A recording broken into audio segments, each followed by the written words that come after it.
वृत्त की परिधि और वृत्त की त्रिज्या के बीच का अनुपात क्या होगा।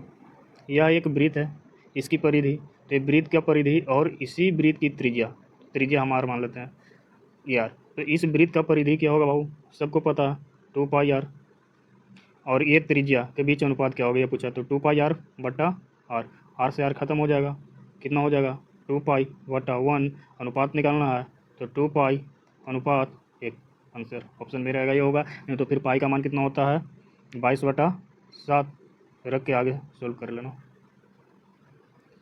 बोला सीता और गीता की उम्रों का अनुपात गीता और सरिता के उम्रों के अनुपात के बराबर है। यदि सीता और सरिता के उम्र क्रमशः, यहाँ पे दिया हुआ है सीता और सरिता के उम्र क्रमशः 32 वर्ष और 18 वर्ष है। यहाँ पे क्वेश्चन सुधार लीजिएगा, यहाँ पे उम्र क्रमशः है 32 वर्ष और 18 वर्ष।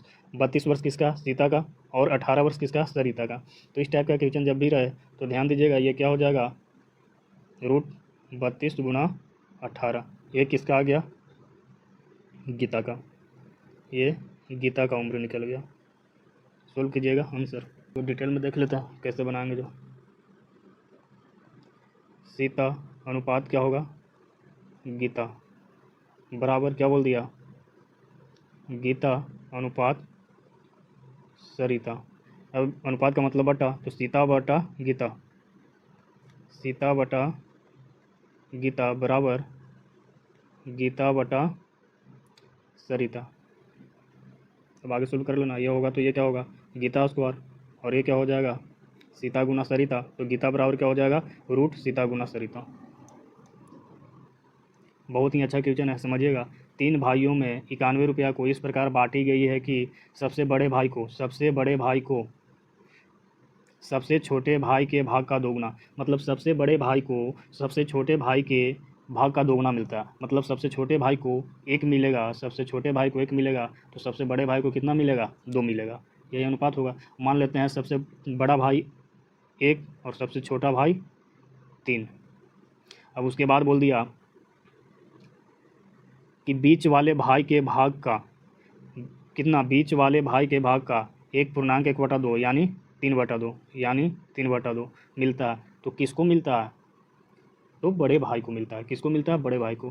कैसे हम समझेंगे, तो क्वेश्चन को पढ़ेंगे, नहीं समझ में आएगा तो हम बार बार क्वेश्चन को पढ़ेंगे। यहाँ पे देख लो, 3 भाइयों में 91 रुपया को इस प्रकार बांटी गई है कि सबसे बड़े भाई को, ध्यान समझिएगा, सबसे बड़े भाई को सबसे छोटे भाई के भाग का दुगना और बीच वाले भाई के भाग का 3/2 गुना मिलता है। किसको, बड़े भाई को। बीच वाले मतलब बीच वाले कौन, दूसरा, तो दूसरे के भाग का 3/2, तो दूसरे के साथ में का लगा हुआ है, तो दूसरा का मान कितना हो जाएगा 2, और 3 किसका हो जाएगा, बड़े वाले भाग का। ये तो बोला भाऊ यहाँ पे किसका, देख लो, बीच वाले भाई के भाग का, मतलब बीच वाले भाई के भाग का, तो बीच वाले भाई का भाग कितना होगा 2, तो बड़े वाले का क्या, यहाँ से कितना हो जाएगा 3। तो अब यहाँ पे अनुपात क्या निकल गया, पहला अनुपात तीसरा, पहला अनुपात दूसरा। तो यहाँ पे सेम सेम कौन सा, पहला यहाँ भी है, पहला ये वाला में भी है, पहला दोनों जगह है, तो पहला दोनों जगह है तो पहला को बराबर करेंगे। तो ये 2 है तो इसमें 2 से गुना करेंगे, और ये 3 है तो इसमें 3 से गुना करेंगे। तो बाबू पहला का मान कितना हो जाएगा, 3 में 2 से गुना करेंगे तो कितना होगा 6, और 3 में 1 से गुना करेंगे तो 3, 2 में 3 से गुना करेंगे तो 6, 2 में 2 से गुना करेंगे तब 4। मतलब यहाँ से पहला दूसरा और तीसरा का अनुपात आ गया, पहला अनुपात दूसरा अनुपात तीसरा। पहला का कितना आ गया बाबू 6, दूसरा का कितना आ गया यहाँ पे 4, और तीसरे का कितना आ गया 3। मतलब सबसे बड़े भाई को कितना मिलता है 6 रुपया, बीच वाले भाई को कितना मिलता है 4 रुपया, सबसे छोटे को कितना मिलता है 3 रुपया। यहाँ से टोटल धनराशि कितना हो गया 13 रुपया, और यहाँ से कितना 91, तो 91/13 जो निकालना गुना करेंगे। निकालना क्या, सबसे बड़े भाई का भाग, सबसे बड़े भाई का भाग कितना 6, 6 से गुना करेंगे आंसर। कोई दिक्कत यहीं पे होगा आपको कि यहाँ पे ये वाले बड़े और बीच वाले के बीच अनुपात हम कैसे निकालें। तो भाई यहाँ पे सबसे पहले समझना कि बड़े भाई को सबसे छोटे भाई का 2 गुना मिलता है, और बीच वाले भाई के भाग का 3/2 गुना मिलता है। और मतलब बड़े भाई के बारे में ही बोला गया, बड़े भाई के बारे में 2 बार बोला गया। एक बार बड़े भाई को छोटे भाई से लिया है, फिर एक बार बड़े भाई को बीच वाले भाई के साथ में लिया है। कोई दिक्कत नहीं।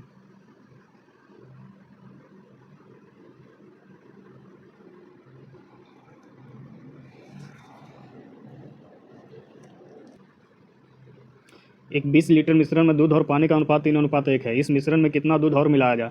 क्या मिलाया जा रहा है? वो दूध। तो बराबर किसको करेंगे? पानी को। जो मिलाया जाएगा उसको बराबर नहीं करेंगे, जो नहीं मिलाया जाएगा उसको बराबर करेंगे। तो यहाँ पे क्या मिलाया जा रहा है? दूध। तो बराबर हम किसको करेंगे? पानी को। तो नए मिश्रण में दूध और पानी का अनुपात 4:1 हो जाता है। 4:1 हो जाता है। तो भाव पहले वाले मिश्रण में कितना अनुपात है? 3:1। 3:1। जब दूध मिलाया जाता है तो नया अनुपात कितना हो जाता है? 4:1। हम बराबर किसको करेंगे? पानी को। तो पानी पहले भी 1 था, अभी भी 1 है, तो पानी तो बराबर है। पहले दूध 3 था, अभी दूध कितना है? 4। तो कितना बढ़ा? 1। कितना बढ़ा? 1। पहले यहाँ से टोटल मिश्रण कितना है? 3 और 1 4। और यहाँ से टोटल मिश्रण कितना? 20। तो 20/4 जो निकालना गुना कर देंगे। निकालना क्या है? कितना दूध और मिलाया जाए। तो कितना दूध और मिलाया जा रहा है कि अनुपात 4:1 हो जा रहा है? तो 1 लीटर, यही 1 से गुना कर देंगे। 5 से कट जाएगा आंसर।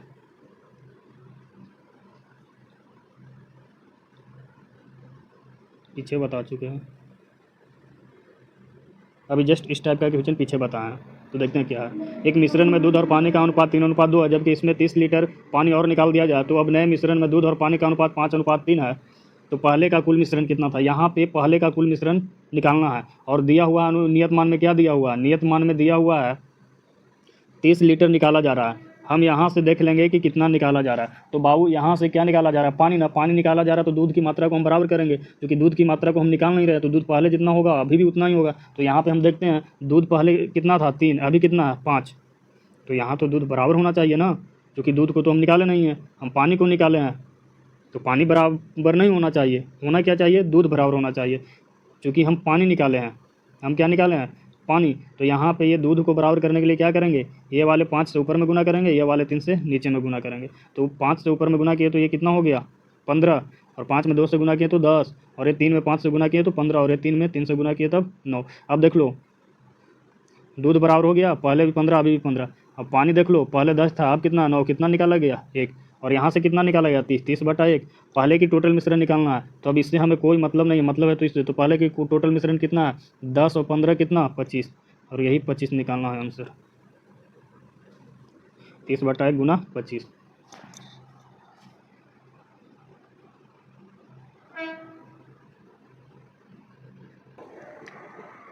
एक भिन्न के अंश तथा हर का अनुपात 3:4 है। अंश में से 9 घटाने पर नई भिन्न मूल भिन्न का 2/3 हो जाता है। 2/3 हो जाता है। तो भाई हम नई भिन्न निकाल सकते हैं। नई भिन्न बराबर क्या हो जाएगा? मूल भिन्न का 2/3। तो मूल भिन्न कितना है? 3/4, क्योंकि मूल भिन्न का अंश और हर का अनुपात दिया हुआ है। तो अंश कितना हो जाएगा? 3। और हर कितना होगा? 4।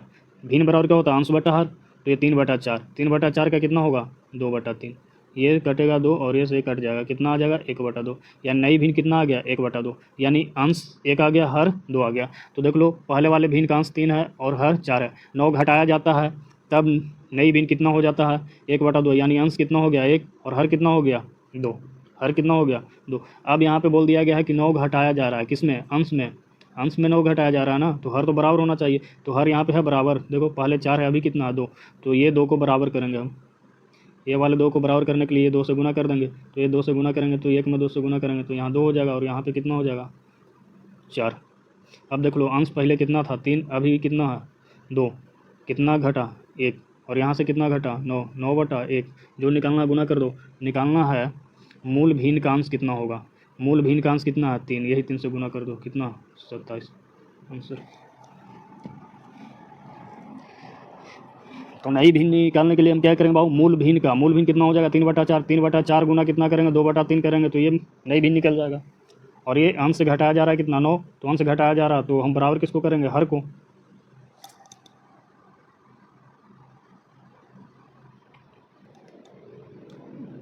ये क्वेश्चन भी पिछला क्वेश्चन की तरह क्या बोला? एक कॉलेज में कला और वाणिज्य संकाय में विद्यार्थी क्रमशः 4:5 के अनुपात में है। वाणिज्य संकाय में 65 विद्यार्थी और आ गया। तो बाबू कौन से संकाय में आया? वाणिज्य में। वाणिज्य में आया तो कला में तो जितना पहले विद्यार्थी था उतना अभी भी रहेगा।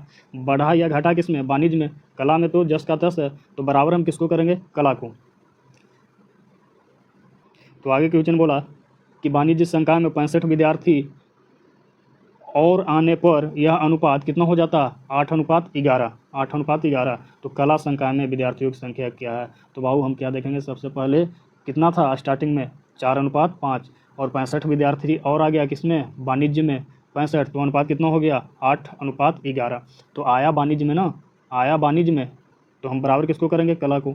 तो कला पहले कितना था 4, अब कितना हो गया 8। ये 4 को 8 बनाने के लिए 2 से गुना करना पड़ेगा, तो इसमें 2 से गुना करेंगे तो ये पूरे में 2 से गुना करना पड़ेगा, तो 2 से गुना कर दो तो कितना हो गया 8, और ये कितना हो गया 10। 2 में 4 से गुना करेंगे 8, 2 में 5 से गुना करेंगे 10। पहले वाणिज्य की संख्या और अब वाणिज्य की संख्या दोनों बराबर हो गया 8 8। अब यहाँ देख लो वाणिज्य कितना है, था पहले 10 और अभी कितना है 11, कितना बढ़ा 1, और यहाँ से कितना 65, तो 65/1 जो निकालना उससे गुना करो। निकालना क्या है, कला संख्या में विद्यार्थी कितना था, कला संख्या में कितना है 8, 8 से गुना कर दो आंसर। तो इस टाइप के क्वेश्चन में हमें ध्यान क्या रखना होगा कि जिसमें आएगा उसमें चेंजिंग होगा, जिसमें नहीं आएगा उसका मान में कोई चेंजिंग नहीं होगा, मतलब जितना पहले था उतना अभी भी है। जैसे दूध और पानी के मिश्रण में दूध मिलाया जाता है तो बराबर हम किसको करेंगे, पानी को। अगर पानी मिलाया जाएगा तो बराबर हम किसको करेंगे, दूध को। ये कॉन्सेप्ट रखना है। दूध मिलाया जाएगा तो बराबर पानी को करेंगे, पानी मिलाया जाएगा तो बराबर दूध को करेंगे। मेरा क्लास अगर आप लोग को अच्छा लगता हो तो अपनी राय ज़रूर बताएं।